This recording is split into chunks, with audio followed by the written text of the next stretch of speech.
Hello guys, welcome to my YouTube channel. आज जो मैं न्यू कंसेप्ट लेकर आई हूँ जनरल नॉलेज का। तो जैसे हमें पता ही है कि जो जनरल नॉलेज है आजकल बहुत ज़रूरी है, क्योंकि जब हम कोई भी कॉम्पिटिटिव एग्जाम देने जाते हैं तो उनमें भी जो जनरल नॉलेज का पार्ट होता है, तो इसलिए जो जनरल नॉलेज है उसकी नॉलेज हमें होना बहुत ही ज़रूरी है। तो ये मेरी एक छोटी सी कोशिश है। आई होप कि आपको जो अच्छी लगेगी, वीडियो हेल्पफुल लगे तो वीडियो को लाइक करें, शेयर करें और ऐसी वीडियोस को देखने के लिए चैनल को सब्सक्राइब करें। तो चलिए स्टार्ट करते हैं। तो फर्स्ट है इसमें व्हाट इज रेपो रेट। तो इसमें जो है ऑप्शंस दी गई हैं, ठीक है। तो जो जीके जो होता है उसके बेसिस पर जो ऑप्शंस दिए, ऑब्जेक्टिव टाइप क्वेश्चंस मैंने लिए हैं, ठीक है। तो आप पहले खुद से ट्राई करना, आप जो ऑप्शंस है गैस करने की ट्राई करना, ठीक है। तो आपको उससे पता चलेगा कि आपको कितनी नॉलेज है किसी भी मतलब थिंग्स के रिगार्डिंग। तो आज हम जो है बैंकिंग के रिलेटेड जो जनरल नॉलेज के क्वेश्चंस हैं मैं आज उसे लेकर आई हूँ। तो चलिए फर्स्ट है व्हाट इज रेपो रेट। तो ऑप्शंस दी गई हैं, तो आप गैस करना, ठीक है। पहले मैं आपको आंसर बता दूंगी लेकिन पहले आप ट्राई करना, ओके। तो इसका आंसर है B. It is a rate at which RBI buys government securities from banks. The answer is B, okay. तो नेक्स्ट है as we know cash reserve ratio is the percentage of the deposit banks keep in reserve with them. This ratio is also known as. तो जो cash reserve ratio होती है उसकी percentage, मतलब जो commercial banks होती है वो अपने पास जो परसेंटेज डिपॉजिट रखती है, तो उस रेशियो को क्या बोलते हैं।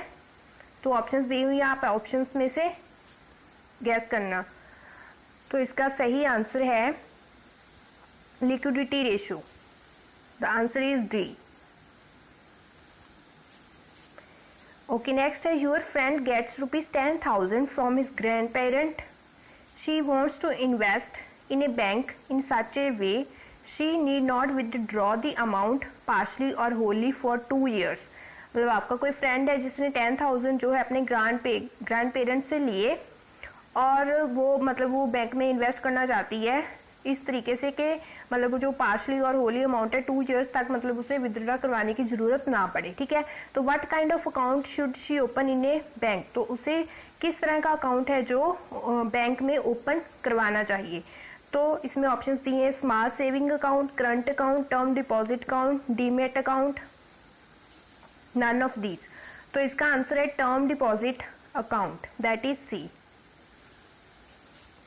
Next, which of the following is considered an informal method of getting credit finance. तो इसमें से कौन सा इनफॉर्मल मेथड है getting credit finance. That is going to money lenders. Answer is D. Which of the following terms is not used in the field of banking and finance।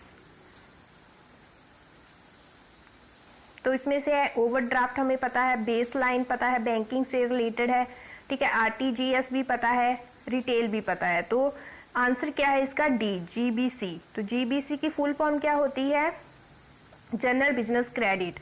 तो जो tax के related होता है, ठीक है, तो banking के रिलेटेड नहीं होता। तो नेक्स्ट है bad loans in banking terminology are generally known as. जो बैड लोन्स होते हैं बैंकिंग टर्मिनोलॉजी में उसे क्या बोलते हैं, NPAs, the non performing assets. Answer is E. The head of the State Bank of India is designated as, कि मतलब जो पर्सन हेड की पोस्ट पर होता है स्टेट बैंक ऑफ इंडिया में उसे क्या कहते हैं, chairman. Answer is E. Which of the following is India's largest public commercial bank at present. तो इंडिया की जो largest public commercial bank at present कौन सी है। आई होप कि आपको पता होगा, D. Answer is D, SBI, State Bank of India. Which among the following terms is not related to banking. तो इसमें से कौन सी टर्म्स है जो बैंकिंग के साथ रिलेटेड नहीं है। कैश रिजर्व रेशियो जो है वो हमें पता है बैंक के साथ रिलेटेड है, currency exchange, bank rate, repo rate, ये सभी बैंकिंग के साथ रिलेटेड है। तो इसमें से कौन सा है डी, 0R। तो 0 आवर क्या होता है कि मतलब एक समय होता है जो उन्होंने पहले से फिक्स किया होता है कि जिसमें कोई भी अटैक ऑपरेशन वगैरह जो आर्मी के द्वारा किए जाते हैं वो उसमें फिक्स किए जाते हैं 0 आवर में। तो नेक्स्ट है the head office of the State Bank of India is located in, और स्टेट बैंक ऑफ इंडिया का हेड ऑफिस कहाँ पर लोकेटेड है? मुंबई में। The answer is D. Which of the following rates is not decided by the Reserve Bank of India? तो इसमें से जो रिजर्व बैंक ऑफ इंडिया है कौन से रेट डिसाइड नहीं करती? बैंक रेट करती है, रेपो रेट भी करती है, रिवर्स रेपो रेट भी। तो इनमें से इनकम टैक्स रेट्स है जो वो आरबीआई नहीं डिसाइड करती, ठीक है। तो answer is D. Bank deposit that can be withdrawn without notice are called. तो बैंक डिपॉजिट जो हम मतलब बिना किसी नोटिस के विथड्रॉ करवा सकते हैं उन्हें, तो उसे क्या बोलते हैं? Demand deposit. The answer is C. तो नेक्स्ट है green banking means. Green banking का क्या मतलब है? तो इसमें 4 ऑप्शंस दी हैं, आप इसमें से देखिए कौन सी होगी, ठीक है। तो इसका आंसर है B, financing of environmental friendly projects by banks. Reserve Bank of India was nationalised in. Reserve Bank of India कब नेशनलाइज्ड हुई थी? 1949 को। The answer is C. India's largest commercial bank is. तो इंडिया की largest commercial bank कौन सी है? Answer is B, State Bank of India, ठीक है। तो ये थी आज की video. Thank you so much.